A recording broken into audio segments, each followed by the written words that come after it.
Какво става, хора? Съм Яни, отново пътуваме този път към Варна. Завръщаме се с нов влог и както обещах в миналото видео, този път ще бъде много по-интересно, защото ще ви взема с мен в целия процес на закупуването на новият ми автомобил, който ще внесем от Америка. Началото на август месец е, а преди няколко дни спечелихме колата на търг.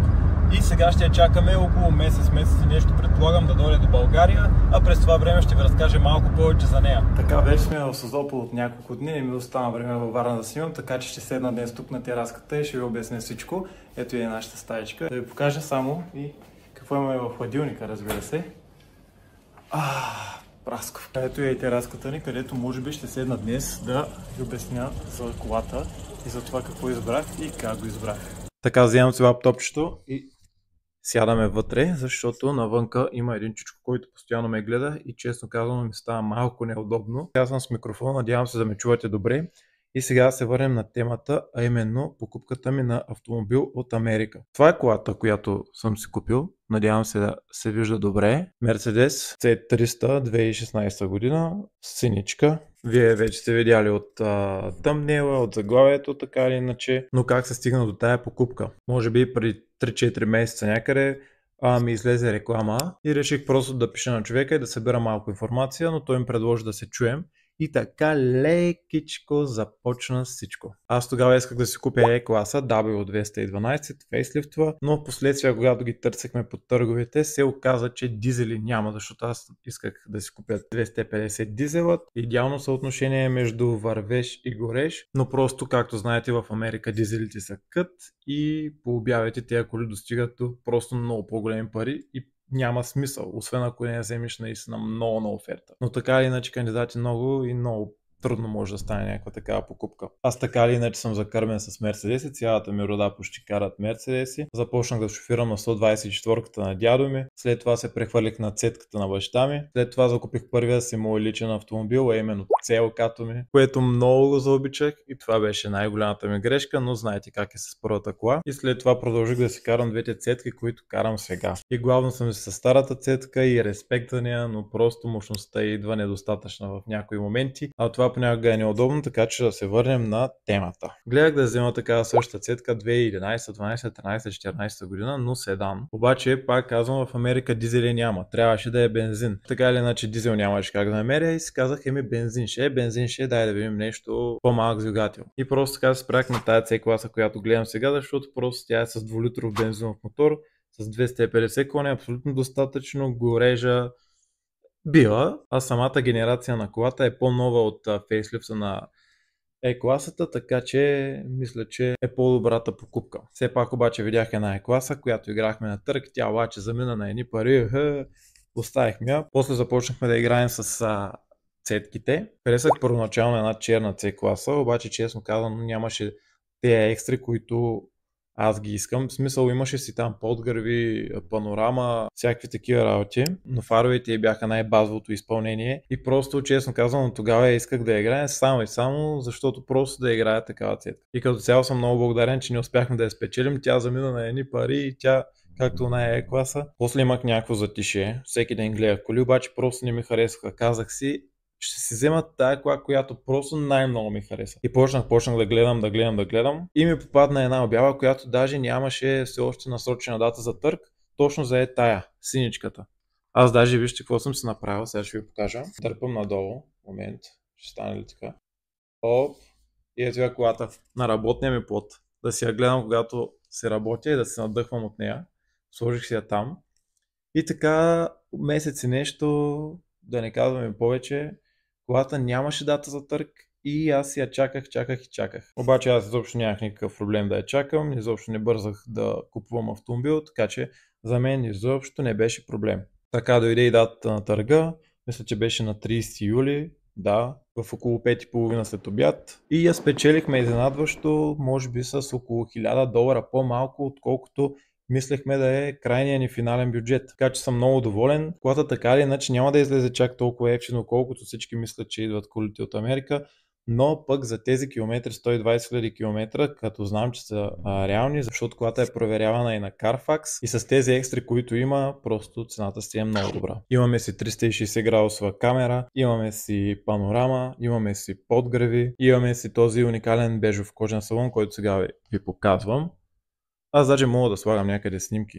Какво ви показвам тук като някакъв. Общо взето колата има всичките екстри, които аз исках да има колата. Тя е в движение, няма проблеми, само задната и броня е счупена поради този удар, който се е осъществил и колата е обявена от застрахователите, нали, вече, че не става. Разбира се, аз ще ви снимам абсолютно целият процес по оправянето, но нека първо да дойде в България. И така, това мисля да е апдейта за сега. Когато имам повече информация, повече снимки, които то реално тези снимки аз съм ви ги монтирал, които ги чакаме сега след няколко дни да ми ги пратят. По-подробни снимки на колата, защото в сайта има 20 на снимки. Така че да, това е за момента. Аз отивам на плаж и ще се прехвърлям някъде, може би следващия път, когато имам повече информация. Айде! 2000 years later. 3 октомври.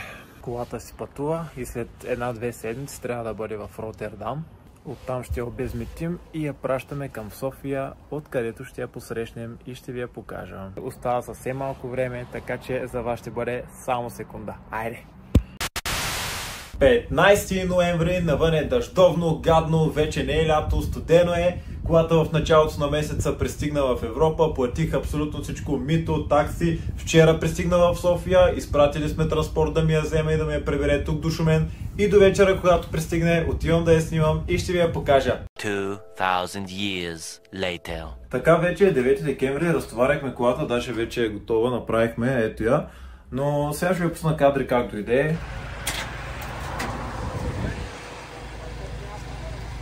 Разтоварихме колата, видяхме какви са щетите, не беше чак толкова фрапантно нещо да имаше, но така или иначе задната броня нямаше как да я използваме, тъй като е пластмаса и нямаше как просто да се направи това, което беше като щета по нея. Също така по капакът на багажника имаше лека щета, но нямаше как да се оправи напълно, защото е от алуминий и не може да се изправи и оставаше лек луф, така че трябваше и него да го сменим. Двата американски стопа бяха отзад в багажника, но реших да не ги използвам, тъй като единия беше леко спукан и нямаше смисъл да ходя да го правя, после да ходя да им сменям мигащите жълти. Така че направо си купих два нови европейски стопа. Купих си оригинална задна броня, втора ръка, разбира се, купих си оригинален капак. Ето ги частите, новите части, отзад е бронята, капака. Тук е полето, която държи стария стоп. Скоро идват и другите нови европейски стопове. Всичко е токижица. Закара ги на нашия майстор, той ги оправи, разбира се, стана брилянтно. През цялото това време DM Parts бяха неотлъчно до мен, като ми помогнаха много бързо да вземат всичко, каквото ми е необходимо. Вчера си поръчах и масло и филтри. Днес ги закарахме на майстора ни да ги смени, както и да вдигне колата, за да видя дали има някакви щети отдолу. Защото глупастите, които се размъквали насам натам, не са видяли, че е свалена клема на акумулатора и са си мислили, че колата няма ток и са я придвижвали с мотокари. Отдолу корите не знам в какво състояние са, дано са добре, ще проверим. И сега колата има леко стържене в спирачите, което се надявам с обезвъздушаване да се оправи. Ще провери това утре нашият майстор. И с това видео, което е искрено и лично за вносът на автомобил от Щатите, искам да ви помогна и да ви кажа долу-горе какъв е пътят от началото до края, когато вече ще може да се използвате самият автомобил. Вече мина почти половин година, откакто съм решил да закупувам този автомобил и мога да кажа вече, че сме почти на финалната права. Остана ми само да мина технотест, чух се с хората, казаха ми нещата, които са ми необходими, а те са, разбира се, талонът на колата, мигачите да са жълти, стикерите там за калифорнийските норми и прочие, които са в колата и декларацията за обезмитяване, която трябва да се извади на ксерокопия. Ще се включа, когато дойде моментът за минаването на технотест, ще ви кажа какво ми е казал майстора и каква диагноза е открил на колата, дано всичко да е наред. Ще се включа после още няколко пъти от самото регистриране и от други работи, които правим по колата. Ще ви покажа какъв е процесът по пълното пране и почистване, след това пастиране, затъмняване на колата. Просто това е може би най-яката част, която следва, така че очаквайте и до следващото включване. Айде! 3 days later. Ами, кофти ситуация се получи. Да ви разкажа какво стана, докато си обработвам тук едно видео. Общо взето оправихме това, което беше по колата с търженето. Реално тапаците, когато са ми махали джантите, защото колата, когато се кара от Америка към Европа, в контейнера се маха джантите, за да може максимално малко пространство да се вземе. И идиотите после са сложили задните джанти отпред, по този начин апаратите отпред на спирачите са много по-големи и се е случило това стържене, оправихме го. Разбира се, и това маркуче оправихме, което беше спукано, след като са дърпали колата с мотокара, е просто пълна помия. Другото, което направих, беше да си сменя капачите на джантите, че бяха доста изтрити, и днес беше време да минавам технотест, който обаче се оказа неуспешен, тъй като в колата го нямаше стикерът за калифорнийски норми, който се равнява на това какво евро е колата. Тя е евро 6, разбира се, но просто трябва да го има този документ, за да може да се мине технотеста и оттам нататък колата да може да се регистрира. Сега този документ ще ми го издадат от Silver Star, във Варна ще отида да си го направя, но това ще може да се случи чак след нова година. Тогава ще ми препрограмират новите стопове, ще ми оправят градусите да са в Целзий и ще ми намесят навигацията. Имах планове за новогодишни пътувания с колата, но уви, явно няма да се случи това. Продължаваме с чакането, което е вече може би наистина половин година. За вас чакането ще е само миг, искаше ми се и на мен да е така, но уви. Ето я колата, префърлих се в нея поне да ви покажа малка част от интериора и както виждате има си много готина панорама, която продължава отзад, не е само шибидах. Имаме си най-високото изпълнение на музика, Бурмайстер, има си подгрев на седалките, запалването е чрез стар стоп бутон, имаме си камера за задно виждане и общо взето колата е дарена с доста хубави екстри. Но за жал ще почакаме преди да ги използваме. Завършваме с KLS, който е супер яката функция и ще се видим скоро. Айде! Така де, измихме колата.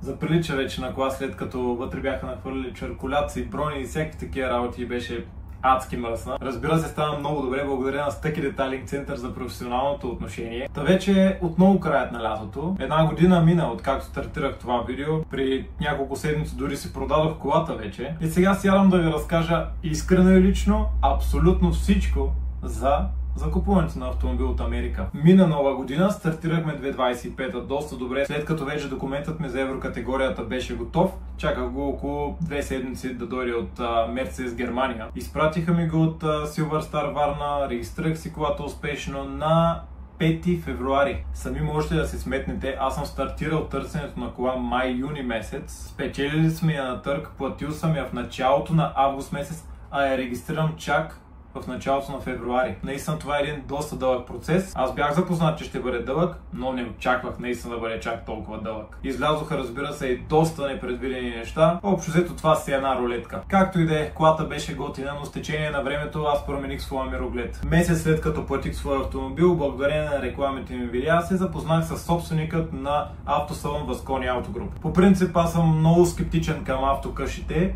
и продължавам да бъда. Това, с което ме спечели той обаче и в последствие ме накара да стана част от неговия бизнес, е, че всяка негова кола пристига само единствено от представителство на марката, на абсолютно реални километри и без никакви скрити щети. Това, както казах, доста промени мирогледа ми и ме накара да гледам на автомобилите по доста различен начин. Моето лично мнение, с което не ангажирам никого, е, че всеки трябва да си купува автомобил според чергата си. Не трябва да гледаме Mercedes, BMW, Audi. Гледай това, което няма да ти бъде в тежест и ще ти върши работа. Моята C класа ми харчеше средно, да кажем, около 12 на 100 бензин.